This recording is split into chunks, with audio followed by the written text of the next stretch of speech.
Ahmedabad plane દુર્ઘટનાનો ભોગ બનેલા ગુજરાતના પૂર્વ મુખ્યમંત્રી સ્વ વિજયભાઈ રૂપાણીના અસ્થિ વિસર્જન સોમનાથના ત્રિવેણી સંગમ ખાતે કરવામાં આવ્યા.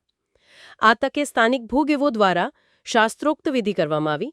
વાતાવરણ પણ ગમગીન બન્યું. તાજેતરમાં અમદાવાદથી લંડન જતા વિમાનનું ભડથું થયું હતું, જેમાં ગુજરાતના પૂર્વ મુખ્યમંત્રી સ્વ વિજયભાઈ રૂપાણી સહિત 200થી વધુ લોકોના મૃત્યુ થયા હતા. ત્યારે આજરોજ સોમનાથના ત્રિવેણી સંગમ ખાતે રૂપાણી પરિવાર દ્વારા શાસ્ત્રોક્ત વિધિ સાથે સ્વ વિજયભાઈ રૂપાણીના સ્થિતિનું વિસર્જન કરવામાં આવ્યું હતું.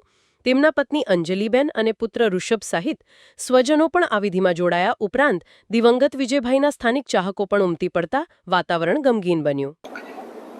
12/6 અમદાવાદથી લંડન જતી એર ઇન્ડિયાની ફ્લાઇટમાં જે દુર્ઘટના બની એમાં ગુજરાતના પૂર્વ મુખ્યમંત્રી આદરણીય વિજયભાઈ રૂપાણી પણ હતા. અને એ જે કંઈ અકસ્માત થયું એમાં એમનું અવસાન થયું છે. એમના અસ્થિ વિસર્જન કરવા સમગ્ર પરિવાર આજે સોમનાથ દાદાના ચરણોમાં આવ્યો છે.